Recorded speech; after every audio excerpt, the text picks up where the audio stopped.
that home, you need to have insurance so that in case something happens, that home is protected. If you're working and you're healthy, you need to have some type of insurance. So God forbid, if you slip in the snow and you fall down and you cannot go to work, that insurance can pay and take care of you to get yourself better while you're not able to work so you can make money to pay your bills. So insurance is not a matter of if. It's a matter of when. Yes. Insurance is not a matter of if. It's a matter of when. Now, let me ask this. Because in our community, people are kind of little, skeptical when it comes to life insurance.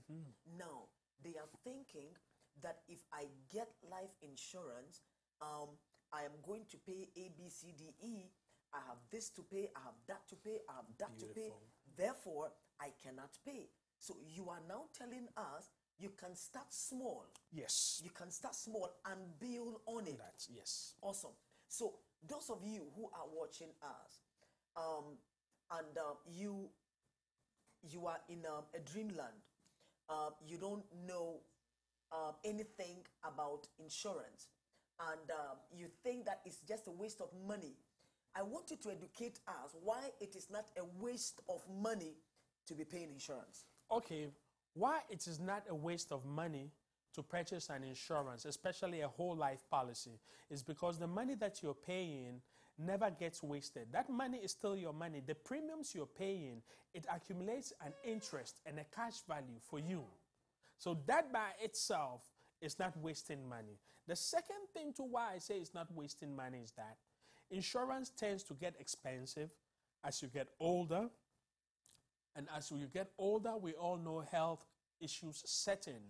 The more health issues you have, the less likely you are going to be insured. The insurance company is not in the business of taking high-risk insurance. The insurance company is in the business of taking calculated risk, right? So I urge people, while you have your health now, even if you're skeptical about anything, go and purchase a small whole life policy, because one visit to the doctor could change this whole equation. Yeah. If you came to me right now and I insured you, if you didn't come and you went, let's say you have a health condition, but you've not visited the doctor, so the insurance company is not aware of that. If you come, I can insure you. Once you are insured, you're insured. It cannot be cancelled.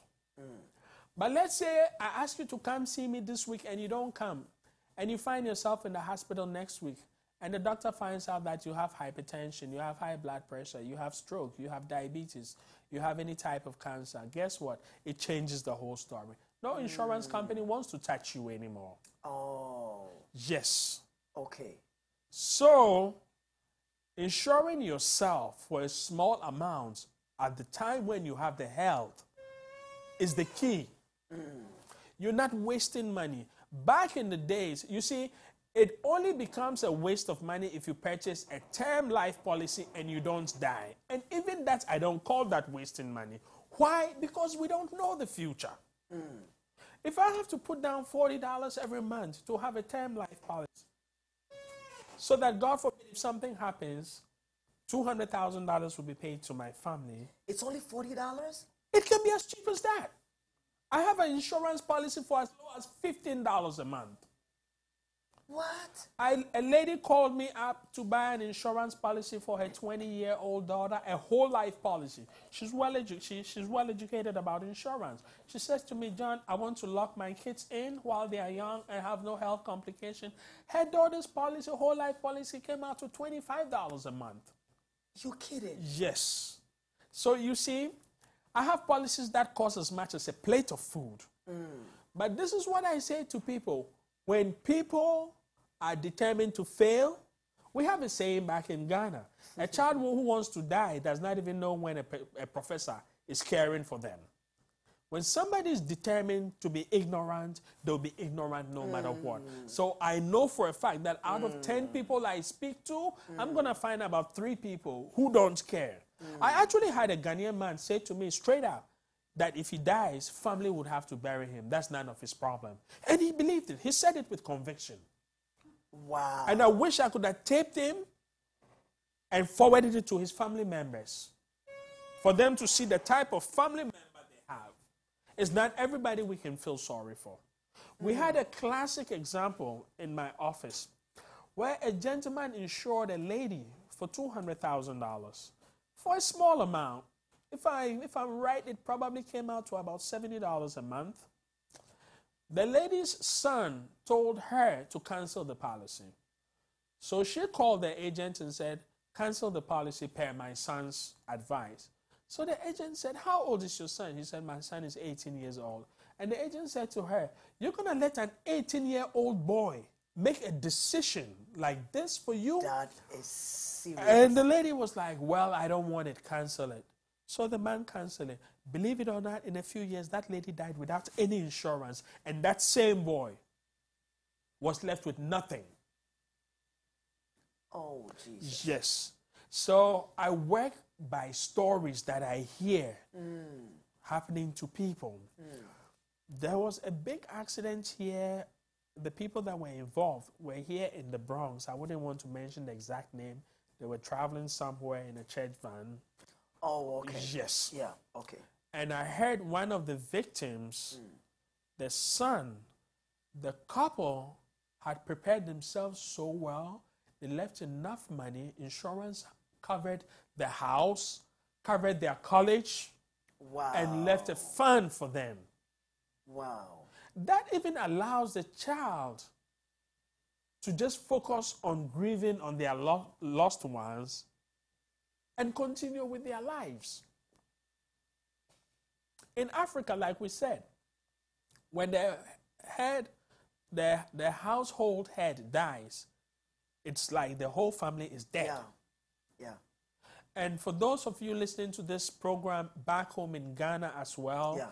to show you how selfless I am, I'm not trying to sell you insurance policy in Ghana. Go find yourself a good insurance company. The other thing too, myth too, I want to dispel. At least here in America, we have something called the National Association of Insurance Commissions. They monitor insurance companies. So there's no insurance company that can be involved in any fraudulent activity. Likewise, any agent who has his head on his shoulders. It's a very strict agency, strongly monitored by the state and the federal government. Okay, so there's no such thing as you bought an insurance policy and when there was time to make a claim, the insurance policy did, company did this, did that. If that happens, you call the National Association of Insurance Commission. They'll take care of it. Insurance companies know better not to play with claims. And they are in business to make money. So they have money. They have the money to pay the claims. Oh, yes. And when they don't, the state insures them. The state insures the insurance company. The state of New York has insured all insurance companies. There's another trust fund for that. So that when the insurance company faces a catastrophe and they collapse, there's another insurance company that steps in. Insurance company transfers some of their risk to other bigger insurance companies. So whoever is listening to this today, this program, and I want to thank you, Sister Anderson, for for having me on this program, because you see, again, like you said, the purpose of the church is not just to feed the people spiritually, it's also to feed the people with knowledge. And this program today is being dedicated to knowledge, financial freedom, financial empowerment. I will come back in the future to talk about real estate and owning houses and owning wealth. It's very simple to get in touch with me, and I'm always open to help families to stand firm. If you have a family and you don't have insurance, you've built your house on a ground without foundation. If you own a property and you don't have enough insurance, you're playing with fire. So please, I would advise everyone to get some type of insurance for the family. When you're not sure what type of, this is what we do as a good insurance agent. Anytime an insurance agent approaches you, he's supposed to assess your needs. Yes. I've gone into homes and I looked at what policies they had before, and I could tell that these people don't need this. This is what they need. And I have a thing where I tell people, okay, I'll assess the situation. I might tell you, okay, take a little bit of accidents policy, take a little bit of whole life, take a little bit of term life. I'll say, okay, what is your budget? At the end of the month, okay, we could do $100 at the end of the month. All right, I'll assess the situation, and I say, we'll spend $40 on term life, we'll spend $40 on whole life, we'll spend $20 on accident and injury. Oh, okay. So based on the different kinds of insurance and types of insurance. Yes. So I don't just walk in blatantly and sell you insurance. And as a consumer, you should be able to assess when an insurance agent is selling you what you need. Make sure they sell you what you need, not what they want to sell you. That is the thing. Make sure, that's very important. Make sure they sell you what you need, not what they want to sell you. Exactly. Because most of the time, when of course, we've had some of them come talking to us, and it's like, oh, you take this, and you do this, and you do this. Meanwhile, that is probably not what we are looking for. Make sure that they sell you what you need, not what they're want to sell you. Right, because they're trying to make more. Important. They're trying to make more commission. Right. Most of them, I wouldn't say all of them, but most people, we live in a capitalist society. We live in a money-driven world. Right. So we always have to be on the lookout for that when salesmen approach us. I'm a great salesman. I sell many products. Companies call me to sell products for them because before I touch the product, I have to believe fully in the product. I have to be able to look you in the eyes, not just after today, but when you call me tomorrow. When I write you a policy and something happens, I tell you, before, even when you call the company, call me as well. Let me see whatever I can do to help you expedite the claim. Yes. So my thing is, I want to find out, because you see, you want to make money in this world? Serve people. Serve people from the genuineness of your heart. I've gone to sell people things where I ended up having to spend money on them. I've gone to do things where I was supposed to make money, where I assessed the situation and said, no, this is not the time to make money. This is the time to do God's work. I've had people call me up, they needed services in my store. I looked at the situation, I assessed the situation, and I called the person in charge of the store and said, you know what, don't charge this person any money. Do for them what they want to do and just let them go. Because God told me to do so. So I don't just come trying to sell you something. I come trying to move you from point A to point B. If I'm not doing that, there's no blessing in that. And any money that there's no blessing in, I don't want it. I don't want my son to inherit any curses. Anything I leave for him has to be clean so that at least we can multiply the blessings from generation to generation. Because God just doesn't bless us. The good works that I'm reaping so much from my mother's hard work, from my mother's prayers and blessings. Anytime something happened to me, people reminded me, yeah, your mother was a very prayerful woman. Don't you even worry. She got you.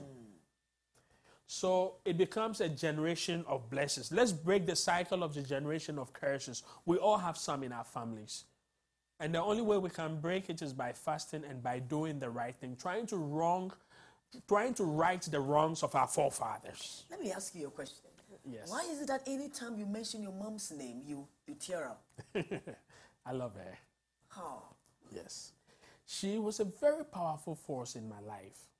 And she was a preacher. I never seen any preacher like her before. She was a preacher and a teacher. Your mom went to be with the Lord? Yes. Yes, she went. And actually 3 days ago was her birthday, her 80th birthday. Oh. Yes. So sorry to hear. Oh, yes. But she's in a better place. She's a strong woman. So you lived in an orphan? Yes. Yes. So, but the good thing though, why I usually mention her is because she constantly reminded me, she said to me, son, wealth doesn't come from your knowledge, it comes from blessings of God. Yeah. People that are wealthy, it's not because of how smart they are. And I can point it to you. Some people that I went to high school with, who we all thought were going to be the greatest people. And some people that were rascals have become this thing. So I've come to humble myself and come to understand that it's all by his mercies. My God. And he has his favorites. I happen to be one of them. What? Anything I touch, he blesses it. Are you saying God has favorites? Yes, he does. Really? Yes, God has favorites. He has his people that he favors. Why was King David so special? David could not do anything wrong in the eyes of God. He had his reason. My mother, her children, she had her favorites. She loved all of us, but she had her favorites. And after she passed, many things that she said, now I sit back and it makes so much sense to me. You see, I look up to my younger brother. Even he says he also looks up to me. He was my mother's favorite. We fought a lot our whole lives because my mom would always take for him. But guess what? He would also say, my mom loves me more than him. The beautiful thing is, she picked up a quality in each one of us and helped us develop it. Great. And we look up to each other. We look up to each other. Each time he sees me, he wants to show me his accomplishments. Each time I see him, I want to show him my accomplishment. So my mother said to me, serve people, be a servant. I'll also quote the Honorable Mr. Muhammad Ali. Ali said, our rent we pay here on this earth is the duties that we serve, is our good works that we do for the unprivileged, the poor, the weak, the sick. That is the rent we pay for being here on this earth. We are supposed to pay rent to be here. And if you don't see life that way, you don't get blessed. Not everybody is going to be blessed. That I'm convinced. We're always going to have homeless people. We could pave all the streets with gold. We could build 1 million homeless shelters. Yes. Yeah. So Jesus said the poor you will always have with you. Yes. So I want everybody listening to this thing not to be like the 5 foolish grooms when brides. Right. Yes. The 5 foolish virgins when the bridegroom came. I want everybody to be present for the blessing. In other words, you have to be at the table to eat. That's right. You have to be doing something to get something. You have to secure your family. So what I want our people to do, I'm looking at other communities.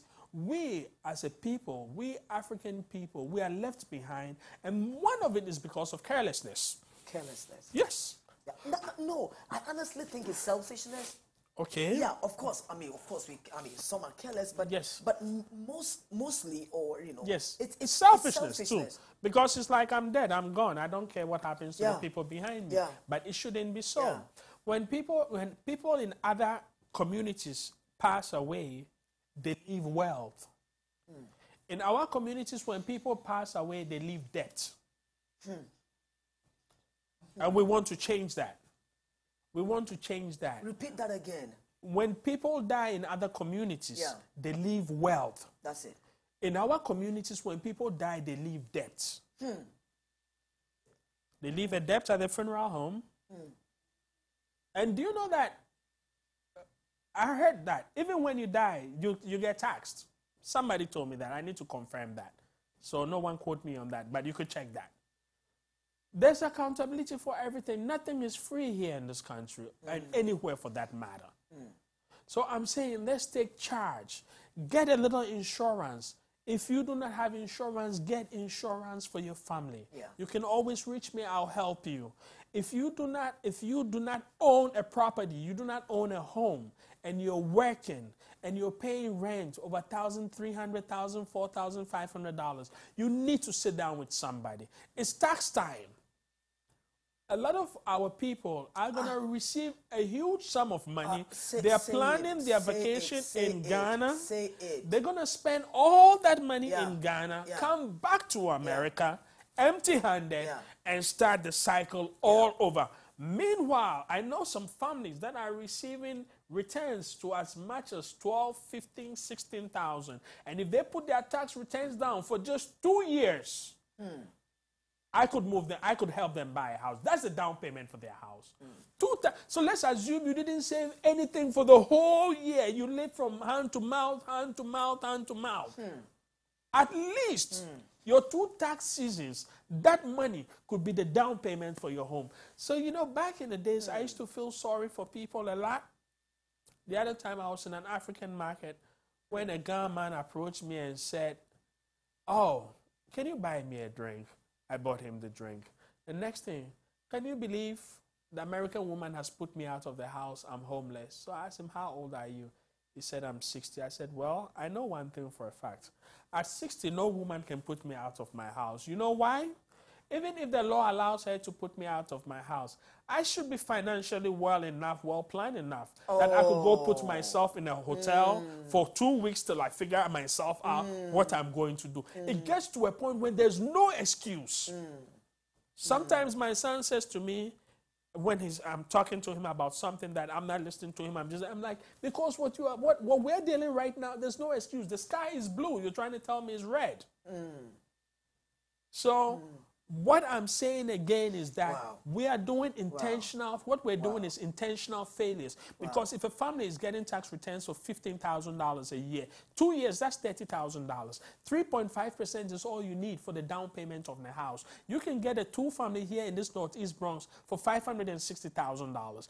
3.5% of that $560,000, if I'm calculating right, is about $22,500. Out of that $22,500, the bank needs you to prove 3 months of mortgage. Your mortgage is going to be about $3,500. So in total of $30,000, we can walk to the bank and say we're ready to buy a house. And the other thing, this is one of the greatest countries in the world. I'll say it and say it over. If you're living here and you're complaining, you better get back to the drawing board. Because as we're sitting here right now, on Monday morning, there's going to be a long line of people standing at the American embassy back home trying to come here. People don't stand at Ghana embassy here in long lines trying to go to Ghana. So that alone, that alone should be your answer. Right. You come to this great country. The federal government says, in Ghana, when you want to build a house, you have to build it with your own money straight. The federal government says, you want to buy a house, come. I'll give it to you and pay little by little. The federal government says, you want to go to school, you don't have money for student loan, come. I'll give it to you. And you pay me little by little. And you say you don't want it. So won't pay there where I will pay there. You see. So this country makes it possible for people to make it, but people are just ignorant and lazy. I've heard a lot of Ghanaians say, "Hey, buying a house in New York? Me, never. What? I remember when my mother bought her house. Some Ghanaians that came there on 219th Street, when they left, when they made some comments, when they left, and my mother summoned us, it was like, you see the comments that some of these people made? Because some came here from the 60s and they never bought a house. And my mother said, if you're going to listen to people like this, you'll never accomplish anything in America. Sometimes she'll make us take a drive to Long Island. And she'll say, you see, these are the homes I want you guys to live in. I didn't bring you from Ghana to come here and live a mediocre life. Live life to the fullest. God wants his people to be prosperous. God wants his people to look good and feel good. When you feel good, when you look good, you work hard, you glorify God's blessings. But when you're dull, you're dead inside, you're this thing, then the devil has taken control of you. You're living in darkness. So I'm telling you, today, let us break those chains of financial prisons, right? And the only way we could break those chains is by returning to basic economic order. Let's return to divine order and return to basic economic order. I like that. Get basic insurance. Have a plan for your family. How are you going to empower that family? Because one thing I know is that I want, in my family history, My great-grandfather, his name was William Kwanzaa from Cape Coast. He had 7 brothers. He was the second one. The oldest one was John Kwanzaa. John was a fisherman. He never went to school. He never spoke English or anything. His parents died and left him with his 6 brothers. John worked as a fisherman and made sure his brothers all went to Infanspem. My great-grandfather, William Kwanzaa, went to Infanspem. He finished, he was the head for customs under the Gold Coast governor in Ghana. Now, so in our family, we have a tradition. Every first boy is named John. I see. In honor of my great-grand-uncle. He established the Kwanzaa family. He was a fisherman, and he was so obsessed with education. So he said to himself, I couldn't do it, but I'm going to stand behind my brothers. And they all finished in Infanspem and went to university in the UK. It went on. My grandfather, same thing. My grandfather, John Kwanzaa, he was the first son, so he was John Kwanzaa. He taught in Nkrumah at Chimota, at Agri House. My grandfather went to Infanspem and also went to school in the UK, studied English, studied law by himself. Then my father followed. He went to St. Augustine's, went to school in the UK, studied engineering, came back, and because of the family history of fishing, he owned fishing boats at Takoradi too. So I'm just saying, be that one in your family who is going to set up the family. Do things for the family such that when you're gone, the family can always mention your name. For me, when I pass, I want to be remembered. And I want to be remembered by the good works that I did. So every day, I'm out there pushing people. I go around cracking the whip behind families. Hey, why are you renting? Every time I walk in your house, the first question I ask you, do you own this? No. How much rent are you paying? And then I start arguing with you. I tell people, we don't buy houses to show off. We buy houses to have economic strength. Because you see, when you buy a house right now for $560,000, in 10 years' time, give and take, that house is going to worth at least $700,000-800,000. You're sitting on big equity. Yeah, equity. You take out some of that money, you buy the next property, and it goes on and on and on. It's not magic that other ethnic groups are doing so well. We have people coming from Eastern Europe and owning properties like that, and the black man has been here for over 400-500 years and owns nothing. Let me interject something. I was sharing with somebody and I said this. I said, whatever you work at, it gets to a point that thing begins to work for you. All you ought to do is to keep working it. It gets to a point, it works for you. Now listen, I am going to ask him to give us every information you can give to us, every single information. Your telephone number, if you have a website, whatever, just give it out. Yes. And then we are going to believe that those of you who are watching, listen, there is nothing wrong with picking up the phone and asking questions. Yes. Ask questions. The reason for some of these programs is for you and I to be able to rise up and not be like those who came before us. There are some that came before us, and when they left, everybody is just struggling. But it is God's desire that you and I will prosper and be in health, even us are so prospering. And so, over to you. Give us every information. My name is John Kwanzaa, John Kwesi Kwanzaa, affectionately known as John Q. It's very easy to find me. My cell phone number is 347-610-0194. I repeat, 347-610-0194. I've dedicated myself in helping families with financial planning, financial strength. That is my main thing. You can also find me on Facebook, John Kwanzaa. John, John, Kwanzaa, Quansah.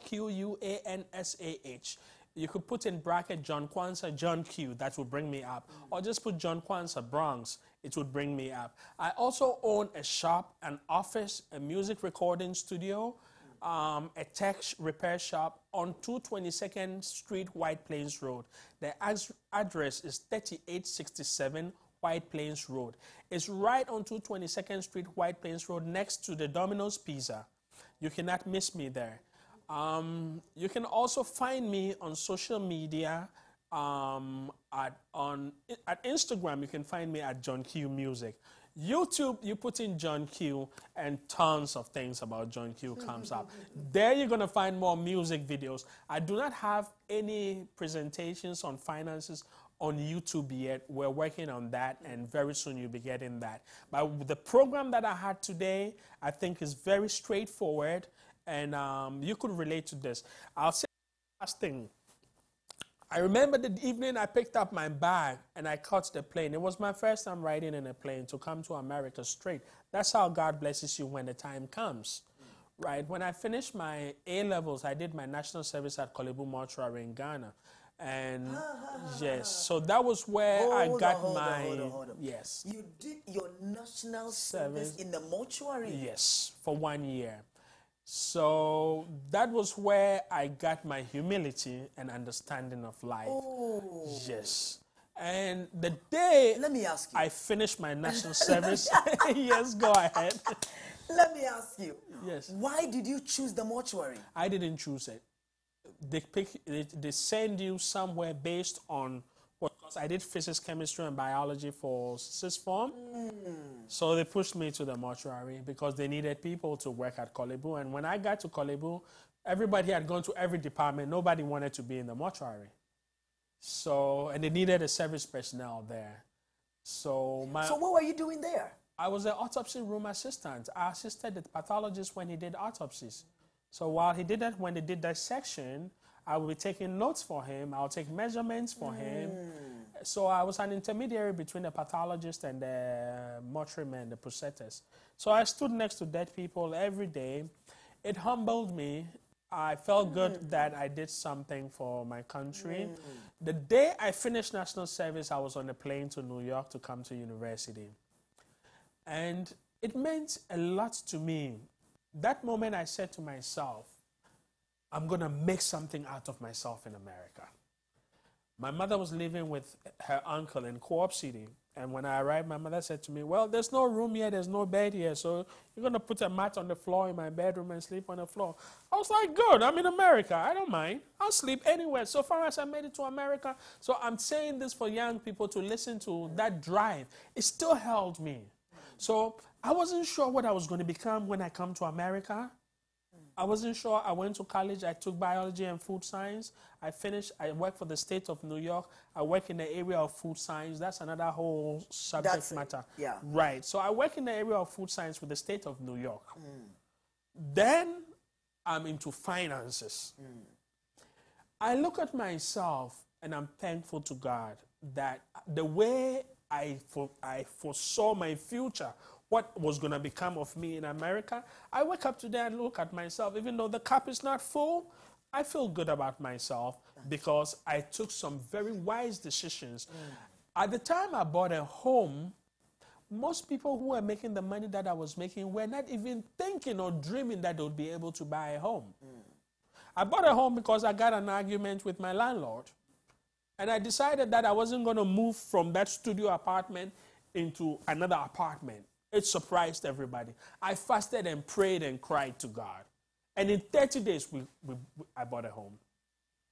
I want to take this time to really appreciate you. Thank you so much. I really appreciate everything you stand for. Thank you. I appreciate you availing yourself to become so that you, out of what you become, you are able to teach somebody and to help somebody. And so for the time you spent with us, I am so grateful. I really appreciate it. But it is not your last time of coming. No. Yeah. You're going to see me more than you want to see me. Get used to me. Yeah. So we are going to have some more precious moments Yes. and precious times. And thank you for the opportunity. Yes. And you know, everything that you said, with almost an hour we've been here, Yes. every single thing you said is profound. But the most profound thing, Yes. that's the reason why I ask you, you working in the mortuary, and it humbled you. Yes. Nipa nsahwe. A human being is nothing. One morning I went there. One morning I got to the mortuary and I saw military jeeps around, soldiers, and a Caucasian lady out there. So I was wondering, I go into the theater to see how many cases we have. The people there was one particular man, he was on the table by himself, and the body looked very emaciated. So I come out and I ask one of the workers, what are these people from the castle doing here? And he was like, oh, that man on the table, he is a big professor and an advisor to the government. And the Caucasian lady standing out there, and the American lady standing out there, is his wife. He was a professor here and an advisor to the government in Ghana. And you know what I said to myself? If I hadn't seen all that around him, and I looked just by looking at him with the other people that were laying on the theater table, he looked like the most homeless and the most poorest person there. So it's not this thing. The body, the flesh is nothing. So that is what makes me very humble. And anytime I get angry, I catch myself. I remember scenes there, rich people dying, poor people dying from little things. And it also brought awareness to me about many things that happens back in Ghana that we never even spoke about. But in short, I came to America that day. I was in the plane. I was just imagining what my life was going to be like. I look at myself today as a single parent. I raised my son. He's finished university. And I look at myself and I said to myself, you know what? It's a lot of Ghanaians too doing so well in America here. And it makes me very proud to be a Ghanaian. The block where my shop is, that entire block, from the doctor's office all the way down, except Domino's Pizza, it's all businesses owned by Ghanaians. They called me up and said there's one shop left, and we want a nice person to be our neighbor. So they told the landlord, and they called me. I didn't even change the shop. I wasn't even sure what I was going to do, but I needed to capture the place. That is the mindset. We go to dominate. We go to take over. We come to rule. We don't come to bow. I want our people to move. So, for instance, the young Ghanaian soldier that saved the people in the fire, who passed away, God bless his soul. He's inspired me so much in many ways. I'm seeing Ghanaians excelling in different areas. What I'm doing, I'm so unique.